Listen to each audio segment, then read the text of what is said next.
बिहार और आपके साथ मैं हूं विवेक। और जेडीयू का लालू प्रसाद के परिवार पर बड़ा हमला। इस वक्त की बड़ी खबर, मुख्य प्रवक्ता नीरज कुमार ने हमला किया है।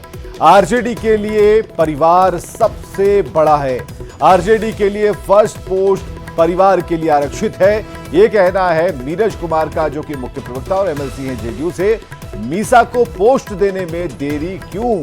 मीसा भारती को आरजेडी संसदीय दल का नेता बनाने में देरी क्यों? यह सवाल नीरज कुमार ने पूछा है। मीसा भारती को लोकसभा में आरजेडी संसदीय दल का नेता बनाने को कहा है और यह तंज कसा है जेडीयू के मुख्य प्रवक्ता नीरज कुमार ने।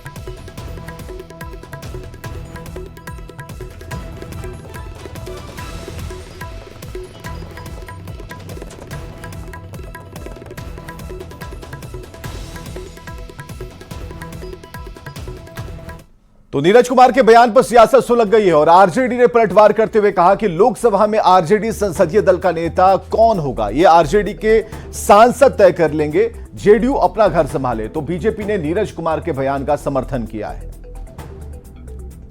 शाम 5 बजे मोदी कैबिनेट की पहली बैठक, एक बड़ी खबर हम आपको बता रहे हैं, और बैठक में सभी नए मंत्री शामिल होंगे। पोर्टफोलियो बंटवारे पर सबकी नजरें टिकी हुई हैं। यह 5 बजे सब होगा। मंत्रियों के पोर्टफोलियो पर फैसला हो सकता है। पहले संसद सत्र का प्रस्ताव हो सकता है पास, और संसद का पहला सत्र 18 से 21 जून तक हो सकता है। और मोदी 3.0 कैबिनेट में कुल 30 मंत्री हैं और उनके पोर्टफोलियो पर फैसला संभव है। आज शाम 5 बजे का वक्त है। हालांकि पहले सत्र के बारे में भी 18 से 21 तारीख की बात आ रही है, और जो खबर है उसके बारे में हम आपको एक बार फिर बताएं कि शाम 5 बजे मोदी कैबिनेट की पहली बैठक होने वाली है और बैठक में सभी नए मंत्री शामिल होंगे। पोर्टफोलियो बंटवारे पर सबकी नजर टिकी है। तो बड़ी खबर, संसद का पहला सत्र 18 से 21 जून तक हो सकता है, लेकिन पोर्टफोलियो पर सबकी नजरें टिकी हुई हैं और इसके लिए आज शाम को पहली कैबिनेट की बैठक है। और अनूप गुप्ता हमारे साथ, दिल्ली संवाददाता। अनूप, एक बड़ी खबर, 5 बजे के बाद क्या होना है? ठीक है, आपको बता दूं कि नरेंद्र मोदी सरकार ये जो दूसरा कार्यकाल है उसकी पहली कैबिनेट की बैठक आज शाम 5 बजे, यानी कि अब से ठीक 1 घंटे के बाद होने वाली है। और ये कह सकते हैं कि बहुत महत्वपूर्ण बैठक होगी। इस बैठक में न केवल कुछ महत्वपूर्ण मुद्दों पर फैसला लिया जा सकता है, इसके अलावा आने वाले समय में जो संसद का सत्र है वो उसकी क्या रूपरेखा होगी उस पर भी आज इस बैठक में फैसला लिया जाएगा। लेकिन आपको बता दूं कि सभी की नजर इस बात पर टिकी हुई है, क्योंकि कह सकते हैं कि शपथ ग्रहण कल हुआ है, लेकिन अभी तक विभागों का बंटवारा नहीं हुआ है। पोर्टफोलियो यानी कि कौन से मंत्री को कौन सा विभाग मिल रहा है, इस पर अभी तक असमंजस की स्थिति है। तो ये कहा जा सकता है कि इस बैठक से, कैबिनेट की बैठक से पहले पोर्टफोलियो का भी डिसीजन हम सबके सामने आ जाए। सभी इंतजार कर रहे हैं। और आपको बता दूं कि जितने मंत्री बनाए गए हैं, जो शपथ जिन्होंने लिया है, वो भी इंतजार में है कि किनको कौन सा मंत्रालय मिलता है, और सबकी नजरें भी टिकी हुई है। और देखिए, चूंकि कैबिनेट की बैठक है, इसमें बड़ा फैसला होने वाला है। अगर मंत्रालय और विभाग का फैसला हो जाता है तो ये कहीं ना कहीं बेहतर माना जाएगा। हालांकि आज की जो कैबिनेट की बैठक है उसमें कोई बड़ा फैसला लिया जाएगा और संसद सत्र कब से शुरू किया जाए, इस पर फैसला होगा। बहुत बहुत शुक्रिया तमाम जानकारियों के लिए। और बिहार में विधानसभा उपचुनाव की घोषणा, रुपौली सीट पर उपचुनाव होने हैं। 10 जुलाई को मतदान होगा और 13 जुलाई को नतीजे आएंगे। मीसा भारती के इस्तीफे के बाद यह सीट खाली हो गई थी और देश भर में 7 राज्य की 13 सीट पर उपचुनाव होने हैं। तो रुपौली सीट के बारे में जानकारी सामने आ रही है और उपचुनाव होने हैं। मीसा भारती के इस्तीफे के बाद यह सीट खाली हुई थी जिस पर उपचुनाव होगा।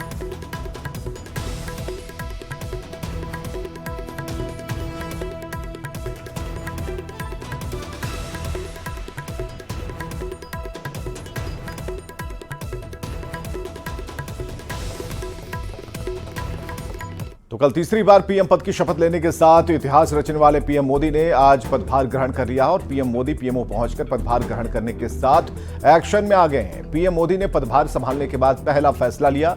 पीएम मोदी ने किसान निधि की फाइल पर सिग्नेचर किए हैं और पीएम किसान निधि की 17वीं किश्त जारी की है। पीएम मोदी ने कहा है कि किसानों का हित हमारी प्राथमिकता है।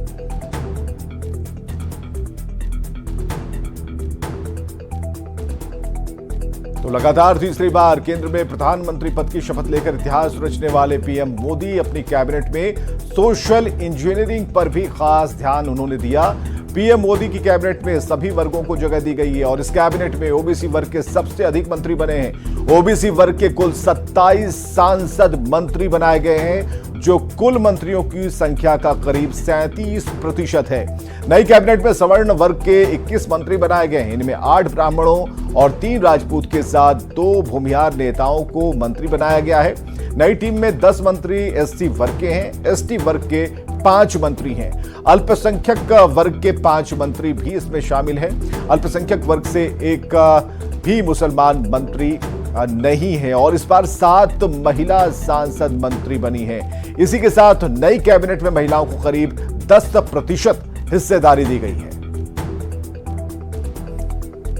केंद्रीय राज्य मंत्री बनने पर बीजेपी से राज्यसभा सांसद सतीश चंद्र दुबे ने पीएम मोदी का आभार जताया। सतीश चंद्र दुबे को पहली बार मंत्री बनाया गया है। सतीश चंद्र दुबे ने कहा कि पूरा देश विकास की तरफ अग्रसर है। देश विकसित होगा तो बिहार में भी विकास होगा। पहले भी केंद्र की योजनाओं को मजबूती से रखा गया और आगे भी तेजी से विकास होना है।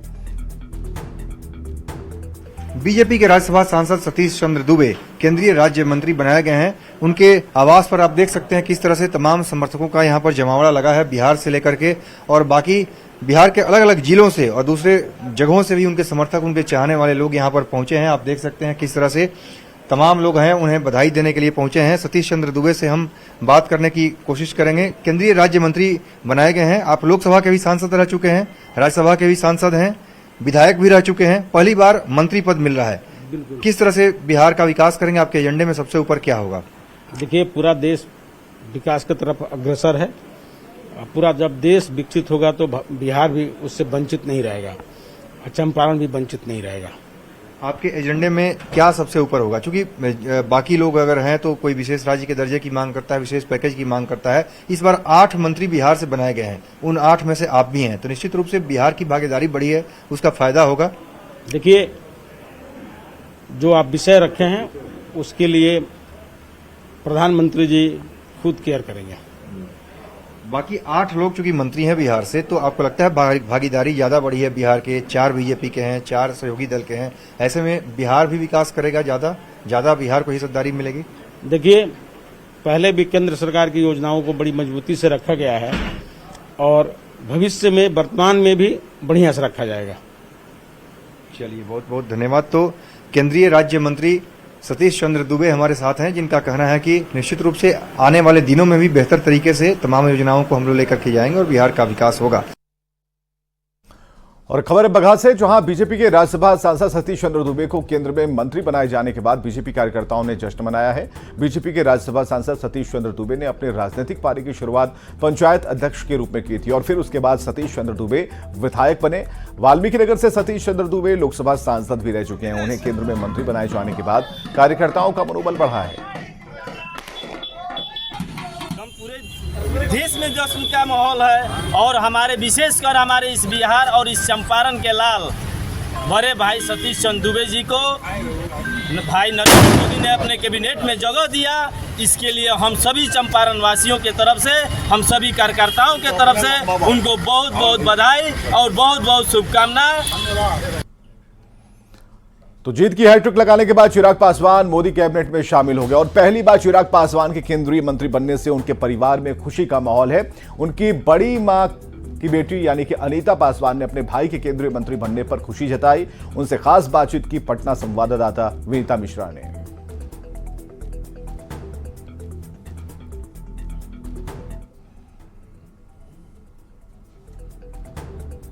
चिराग पासवान की इस जीत से उनकी फैमिली काफी खुश नजर आ रही है। उनकी बहन आशा पासवान हमारे साथ हैं। जो अपने पुराने पलों को याद कर रही हैं, साथ ही साथ अपने भाई को बधाई भी दे रही हैं क्योंकि उनका भाई अब सेंट्रल मिनिस्टर बन चुका है। आशा जी, ये कितना महत्वपूर्ण है, भाई सेंट्रल मिनिस्टर? बहुत बहुत बहुत महत्वपूर्ण है। खुशी हो रही है बहन की नजर से? बहुत खुशी है, बहुत खुशी। कहते हैं कि बहनों के लिए भाई बड़ा महत्वपूर्ण है और आपके भाई 2 माह में इकलौता चिराग, नाम भी इसी कारण पड़ा चिराग। जी, पापा के बाद यही कैबिनेट मंत्री बना है। हाँ। और पापा को जो विरासत है यही संभालेगा। छोटा भाई है, मेरे तरफ से आशीर्वाद। कैसा लग रहा है घर का एक छोटा बच्चा, और मतलब ससुराल का कहते हैं कि बड़ा वो साला इम्पोर्टेंट होता है, तो कैबिनेट एक कहावत है ना कि सारी दुनिया एक तरफ, जोरू का भाई एक तरफ। हाँ। बहुत खुशी है। हम तो दूसरे दल में हैं। हाँ। लेकिन चिराग मंत्री बने हैं, कैबिनेट मिनिस्टर। मैं उनको तहे दिल से धन्यवाद और बधाई और ढेर सारी शुभकामनाएं देता हूँ। इनके पापा के बाद चिराग पासवान जो इनके भाई हैं वो कैबिनेट मिनिस्टर बने हैं और वाकई ये पूरे परिवार के लिए गर्व की बात है। कैमरामैन अजय दुबे के साथ विनीता मिश्रा, न्यूज़ 18 पटना। और जेडीयू ने लालू परिवार पर बड़ा हमला बोल दिया। मुख्य प्रवक्ता नीरज कुमार ने हमला किया। आरजेडी के लिए परिवार सबसे बड़ा है और आरजेडी के लिए फर्स्ट पोस्ट परिवार के लिए ही आरक्षित है। मीसा को पोस्ट देने में देरी क्यों हो रही है, सवाल नीरज कुमार ने उठाया है। उन्होंने कहा है कि मीसा भारती को आरजेडी संसदीय दल का नेता बनाने में देरी क्यों कर रही है। मीसा भारती को लोकसभा में आरजेडी संसदीय दल का नेता बनाने को कहा है। ये नीरज कुमार ने टिप्पणी की है, जो कि मुख्य प्रवक्ता और एमएलसी जेडीयू से हैं। आपके राजनीतिक विरोधी होने के बावजूद माननीय लालू प्रसाद जी, विनम्र अनुरोध है, जग जाहिर है, आपकी पार्टी के लिए फर्स्ट पोस्ट परिवार के लिए आरक्षित है।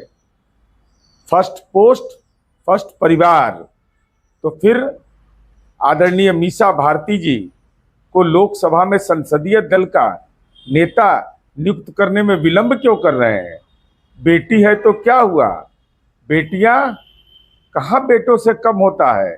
आपको तो मालूम ही है कि कैसे प्राणदायिनी होती है बेटियां। नीरज कुमार के बयान पर सियासत सुलगी हुई है। आरजेडी ने पलटवार करते हुए कहा कि लोकसभा में आरजेडी संसदीय दल का नेता कौन होगा यह आरजेडी के सांसद तय कर लेंगे। जेडीयू अपना घर संभाले, तो बीजेपी ने नीरज कुमार के बयान का समर्थन किया। आरजेडी संसदीय दल का लोकसभा में नेता कौन होगा कौन नहीं होगा, ये राष्ट्रीय जनता दल का नेतृत्व राष्ट्रीय जनता दल के सांसद तय करेंगे। ये जेडीयू को क्या लेना देना है? जेडीयू पहले अपना घर संभाले, अपनी पार्टी बचाए। अभी तो 12 सांसद जीते हैं, 2 केंद्र में मंत्री बने हैं, तो बिहार का भला करें, बिहार की जनता के लिए काम करें। ये तो करेंगे नहीं, तो मेरे अंगने में तुम्हारा क्या काम है? पहले अपनी पार्टी बचाएं, अपना दल बचाएं, यही बहुत है। लालू प्रसाद जी के लिए परिवार फर्स्ट पोस्ट फर्स्ट है। यह सिर्फ कथनी नहीं बल्कि लालू के व्यवहार में भी दिखता है। 2 बेटियों को टिकट दिया। क्या पाटलिपुत्र और सारण से राजद के कोई योग्य उम्मीदवार नहीं थे? अपने 10वीं फेल बेटे को उप मुख्यमंत्री बनाया और दूसरे बहुरूपीय बेटे को मंत्री। जब खुद जेल गए तो अपनी बिना पढ़े लिखी पत्नी को मुख्यमंत्री बना दिया। परिवारवाद का विश्व कीर्तिमान स्थापित करने वाले लालू प्रसाद को अब अपनी बड़ी पुत्री को लोकसभा में राजद संसदीय दल का नेता बना देना चाहिए। इससे लालू जी की अवधारणा फर्स्ट पोस्ट परिवार फर्स्ट और मजबूत होगी।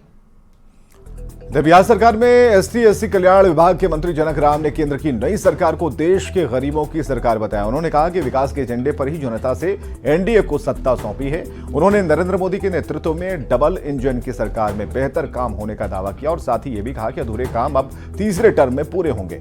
जनक राम से बात की दिल्ली संवाददाता अमितेश सिंह ने। बात करते हैं बीजेपी नेता और बिहार सरकार में अनुसूचित जाति जनजाति कल्याण विभाग के मंत्री जनक राम से। जनक जी, आप दिल्ली दौरे पर हैं, बीजेपी और एनडीए की सरकार बन गई है इस बार, सभी मंत्रियों के यहाँ आप जा रहे हैं और सबको बधाई भी दे रहे हैं। कितना बिहार में खुशी का माहौल है? आपने कहा कि एनडीए की सरकार बन गई है। ये एनडीए की सरकार नहीं है, बिहार प्रदेश के सहित देशवासियों को गरीब गुरबे की सरकार है। देश के यशस्वी प्रधानमंत्री नरेंद्र मोदी जी के नेतृत्व में जो 10 साल के शासनकाल में काम किया, वो विकास के एजेंडे के माध्यम से देशवासियों ने तीसरी बार सत्तासीन किया है। तो हर्ष उल्लास हर वर्गों में है, हर समाज में है और हर तबके के लोग उत्साहित महसूस कर रहा है। बिहार सरकार में आप मंत्री हैं और केंद्र में देखा जाए तो बिहार के 8 मंत्री बने हैं, 4 बीजेपी के, 4 सहयोगी दलों के। बिहार को 8 मंत्री पद मिला है, इसको आप कैसे देखें? बिहार का विकास ज्यादा होगा? बिल्कुल, पूर्व से भी विकास होते रहा है। जो इसके पूर्ववर्ती सरकार रही है, विकास नाम से उनको चीड़ था। लाठीराज, गुंडाराज, बमराज, खून खराबा कराना, वर्ग संघर्ष कराना, तो उनकी आदतन रही है। लेकिन जब से एनडीए शासन आया, देश के यशस्वी प्रधानमंत्री है श्रद्धेय अटल बिहारी वाजपेयी रहे और बिहार के यशस्वी मुख्यमंत्री आदरणीय नीतीश कुमार जी के नेतृत्व में बिहार में चहुमुखी विकास हुआ। खुशी इस बात की है कि नरेंद्र मोदी जी के नेतृत्व में और चहुमुखी विकास हुआ। डबल इंजन की सरकार है, बिहार में अपनी सरकार है, देश में अपनी सरकार है। जो काम है अधूरा रह गया था, वो तीसरी टर्म में वो निश्चित रूप से पूर्ण होगा। चलिए, बहुत बहुत धन्यवाद। तो ये थे बिहार सरकार में मंत्री जनक राम। कैमरामैन प्रहलाद के साथ अमितेश सिंह, न्यूज 18 दिल्ली। और भागलपुर लोकसभा सीट से कांग्रेस उम्मीदवार अजीत शर्मा की हार के बाद पार्टी में विवाद शुरू हो गया। कांग्रेस के जिलाध्यक्ष और लोकसभा सीट से उम्मीदवार अजीत शर्मा आमने सामने आ गए। कांग्रेस जिलाध्यक्ष की ओर से हार की समीक्षा पर बैठक की गई। इसमें उम्मीदवार पर कार्यकर्ताओं के साथ जिलाध्यक्ष को नहीं पूछने का आरोप लगाया। जिलाध्यक्ष ने उम्मीदवार के अहंकार की वजह से हार की बात कही। दूसरी ओर कांग्रेस विधायक और उम्मीदवार रहे अजीत शर्मा ने जिलाध्यक्ष पर लापरवाही का आरोप लगाया और इसे लेकर प्रदेश के साथ राष्ट्रीय अध्यक्ष को पत्र लिखने की बात कही। हमारे जो कांग्रेस के प्रत्याशी थे उनकी जो है निष्क्रियता थी। निष्क्रियता इन द सेंस कि वो किसी भी कांग्रेस के कार्यकर्ता को तरजीह नहीं दिया और ऑर्गेनाइजेशन पर उनका जैसे भरोसा ही नहीं था। ये कांग्रेस पार्टी जिला अध्यक्ष की गलती है। और अगर वो बोलते अहंकारी से तभी नहीं 51,000 वोट आदरणीय सदानंद सिंह जी को आया, मुझे 4 लाख से ऊपर आया। मैं 3 बार भागलपुर शहर से विधायक हूँ। क्या जनता मुझे वोट दे रही है और आप हमको अहंकारी बोलते हैं? कोई अहंकारी नहीं है। मैं गरीबों के लिए, सबों के लिए, जात पात से बड़े काम कर रहा हूं और काम करता रहूंगा। पुलिस की कार्यशैली से नाराज होकर आरजेडी के विधायक धरने पर बैठ गए। आरा के जगदीशपुर में आरजेडी विधायक पुलिस की कार्यशैली से नाराज थे और धरने पर बैठ गए। विधायक ने थानाध्यक्ष पर बदसलूकी का आरोप लगाया। दरअसल विधायक के निजी सहायक थाने में किसी विवाद को लेकर सुलझाने गए थे, लेकिन थानाध्यक्ष ने उन्हें भगा दिया और इसके बाद विधायक थाने पहुंच गए।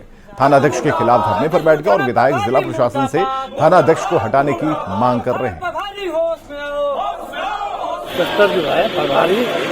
उन्होंने पब्लिक को अनावश्यक परेशान करते हैं, इसीलिए हम लोग धरना पर बैठे थे। एक केस में हमारा ये आया था तो उसको भी इन्होंने अपमान करना, इसलिए हमने कहा कि थाना प्रधान को हटाया जाए। इसके साहब ने कहा कि हम 48 घंटे में हटा देंगे। बिहार में भीषण गर्मी और लू का प्रकोप, स्कूल के कई बच्चों की बिगड़ी तबीयत से बच्चे परेशान हैं। बच्चों के बेहोश होने की खबरें आ रही हैं और गर्मी की छुट्टियां फिर से हों, इसकी मांग उठने लगी है। 10 दिन की गर्मी छुट्टी देने की मांग की जा रही है। शिक्षकों के स्वास्थ्य पर भी इसका असर देखने को मिल रहा है। सीएम नीतीश कुमार से पहल करने की गुहार लगाई गई और अब तक 100 से ज्यादा बच्चे और शिक्षक बेहोश हो चुके हैं।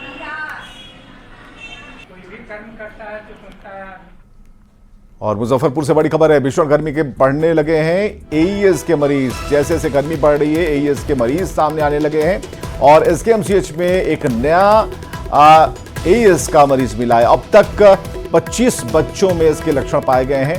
हालांकि सभी बच्चों की हालत बेहतर बताई जा रही है।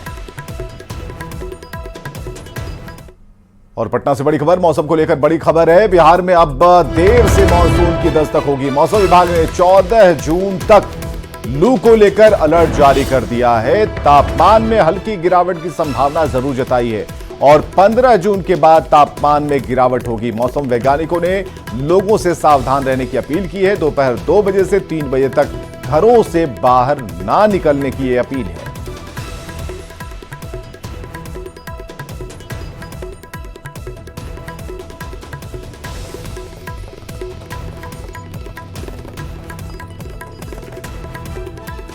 और आइए देखते हैं इस वक्त की हेडलाइंस।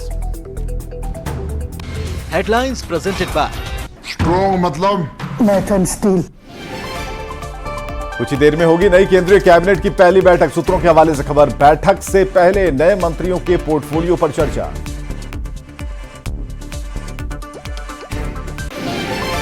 अठारह से 21 जून तक हो सकता है संसद का पहला सत्र। आज होने वाली कैबिनेट की बैठक में पास हो सकता है प्रस्ताव। मीसा भारती को आरजेडी के संसदीय दल का नेता बनाने पर जेडीयू का हमला। आरजेडी में फर्स्ट पोस्ट परिवार के लिए आरक्षण।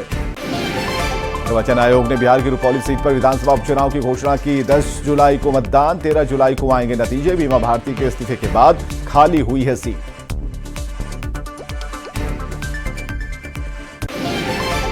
स्कूल खुलते ही फिर से उठने लगी गर्मी की छुट्टी बढ़ाने की मांग। पूरे बिहार में आज 100 से ज्यादा बच्चे और शिक्षक हुए बेहोश। Headlines presented by स्ट्रॉन्ग मतलब Nathan Steel.